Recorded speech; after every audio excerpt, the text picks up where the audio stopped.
Bien, es momento de visión centroamericana y caribeña, segmento presentado ahora por nuestra compañera Melanie Moncada. El tema de hoy, la polémica de la estrategia de seguridad del presidente salvadoreño Nayib Bukele, el cual ha sido muy comentado. Buenas noches, Melanie. Buenas noches, Carlos. Efectivamente, Nayib Bukele se ha convertido en la nueva estrella de la extrema derecha continental. Y precisamente en los últimos días los medios de comunicación resaltan la megacárcel construida en su mandato. Sin embargo, el presidente de El Salvador es cuestionado por su política autocrática.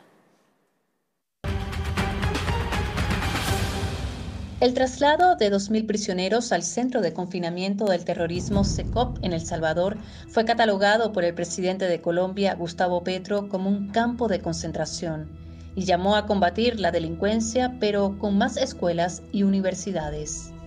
El presidente de El Salvador se siente orgulloso porque redujo la tasa de homicidios a partir, dice él, de un sometimiento de las bandas que hoy andan en esas cárceles, en mi opinión, dantescas. Pues nosotros logramos lo mismo. Claro, la prensa no nos lo va a reconocer en mucho. Nosotros logramos reducir igualmente esa tasa de homicidios, de criminalidad, de violencia, pero no a partir de cárceles, sino de universidades, de colegios, de espacios para el diálogo, de espacios para que la gente pobre dejase de ser pobre. El presidente de El Salvador, Nayib Bukele, le respondió a su colega colombiano escribiendo en Twitter: "Los resultados pesan más que la retórica. Deseo que Colombia en realidad logre bajar los índices de homicidios". Pero no fue el primer cruce de Bukele con un presidente latinoamericano. En septiembre de 2022, el jefe de Estado chileno, Gabriel Boric, señaló que los organismos multilaterales deben garantizar la democracia en El Salvador luego que se suspendieran derechos constitucionales durante el régimen de excepción, a lo que Nayib Bukele respondió: "Tal vez soy valiente comparado con algunos políticos de otros países que han de ser igual de parásitos que los que nos gobernaron antes". El debilitamiento de las instituciones salvadoreñas y la profundización de la autocracia de Bukele no es el único problema en el país centroamericano. De hecho, se acusa al mandatario de tener un pacto con las pandillas para favorecer a su gobierno. Funcionarios del Estado salvadoreño liberaron personalmente a líderes de la Mara Salvatrucha y del Barrio 18 solicitados en extradición por Estados Unidos y que tenían condenas mucho más largas por pagar en El Salvador. Al conocido como Crook. El conocido como Crook. Lo sacaron de la cárcel. Bueno, el funcionario público Carlos Marroquín, encargado de la Dirección de Tejido Social, le dicen estos audios al líder de la Mara Salvatrucha. Le dice: "Vos sabés que yo me la jugué por ustedes". En un año de estado de excepción en El Salvador, se han cometido más de 4.564 abusos a la autoridad y detenciones arbitrarias, según datos recopilados por la Red Salvadoreña de Defensoras de Derechos Humanos y la organización Cristosal. Tampoco podemos perder de vista lo que sucede en Guatemala. Allí las víctimas de los crímenes cometidos durante el conflicto armado interno ocurrido entre 1960 y 1996 siguen exigiendo justicia a un Estado que prefiere ignorar sus demandas. Cada febrero, Guatemala conmemora la dignificación de las víctimas del conflicto armado interno que dejó más de 250.000 fallecidos o desaparecidos, en su mayoría indígenas desarmados. Aún se mantiene vivo el grito de justicia de las víctimas, quienes exigen sean juzgados los abusos, asesinatos, violaciones y torturas cometidas por los represores del Estado guatemalteco. Me encerraron 25 días en el destacamento. Y todos esos 25 días me violaron sexualmente los militares y algunas patrulleras también. Comenzamos en el 2011 buscando la justicia. Según la Comisión del Esclarecimiento Histórico, con el respaldo de la ONU, los responsables del 93% de las violaciones de derechos humanos durante la guerra civil son el Ejército y las fuerzas de seguridad del Estado. Los familiares tienen que enfrentar diferentes obstáculos y los recursos que obtienen los fiscales e investigadores son insuficientes. El gobierno se ha encargado de minimizar esto, de desplazar toda esta memoria y esta historia que recordemos que está en nuestras calles, lo podemos ver, nuestras calles nos cuentan la historia de lo que vivieron, no solo en la ciudad, también en el interior del país. Decenas de familiares de víctimas siguen denunciando el abandono por parte del Estado guatemalteco, que ha sido tutelado históricamente por Estados Unidos.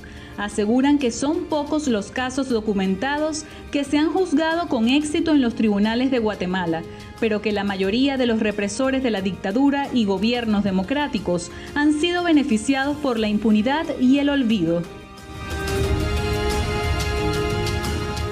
Y para complementar este material que acabamos de ver y entender un poco más la guerra civil en Guatemala, que tiene una larga historia de violencia, torturas y violaciones que marcaron al país centroamericano, veamos el siguiente reporte que da cuenta de estos acontecimientos dolorosos que vivieron los guatemaltecos. Tras el derrocamiento de Jacobo Arbenz por una operación de la CIA estadounidense y la transnacional United Fruit Company, el gobierno militar iniciado en 1954 en Guatemala impuso una férrea política extraccionista que provocó desigualdad, discriminación étnica y persecución contra la izquierda, elementos que generaron un gran descontento social. Así surgieron las guerrillas, quienes tomaron la lucha armada frente a la represión del Estado. La Comisión ha registrado 626 masacres, cuya autoría atribuye a fuerzas del Estado. La Comisión estableció que muchas de las masacres y otras violaciones de los derechos humanos cometidas en contra de tales grupos respondieron a una política superior estratégicamente planificada que se tradujo en acciones que siguieron una secuencia lógica y coherente. La brutal guerra civil que asoló Guatemala desde 1960 hasta 1996 dejó muerte a su paso. 200.000 personas fueron asesinadas, 45.000 resultaron desaparecidas. De acuerdo a una comisión de la verdad impulsada por las Naciones Unidas, los grandes responsables del 93% de las violaciones de los derechos humanos fueron el ejército, la policía y grupos de exterminio paramilitares como las patrullas de autodefensa civil. En ciertas regiones del país, agentes del Estado de Guatemala cometieron actos de genocidio en contra de grupos del pueblo maya. Las torturas y la esclavitud étnica fue otra constante durante los 36 años del conflicto interno. Asimismo, las mujeres indígenas fueron violadas de manera sistemática por el ejército y las fuerzas de seguridad. Fue el 17 de febrero del 82. Aquel día nos llegó la muerte cuando llegaron los soldados del finquero, porque los patrones quieren las tierras solo para ellos. Agarraron a mi esposo y se lo llevaron. Escuché que salieron las balas y miré cuando él cayó delante de ellos. Igual que a un animal, le jalaron los pies y lo fueron a dejar en el camino.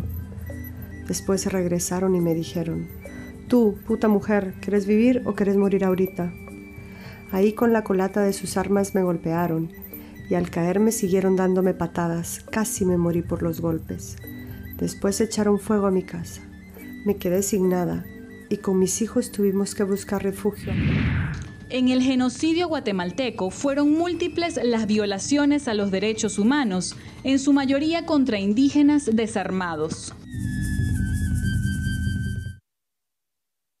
Allí lo tenían, la brutal guerra civil que asoló Guatemala desde 1960 hasta 1996, así como la polémica y controversial política del presidente de El Salvador, Nayib Bukele, para combatir al crimen organizado, fueron nuestros temas de análisis en esta visión centroamericana y caribeña, Carlos. Una visión centroamericana y caribeña bastante interesante, con temas de actualidad y también sobre la historia de un conflicto en Guatemala que no es del dominio común de muchas personas, que ignoran que hasta 1996, como ya decías, en Centroamérica, en Guatemala, hubo un conflicto de 36 años y bastante con bastantes episodios lamentables de violación a los derechos humanos. Bien, era Visión Centroamericana y Caribeña con Melanie Moncada. Recuerde, todos los lunes vamos a estar con este repaso por información de interés de esta región de nuestro continente.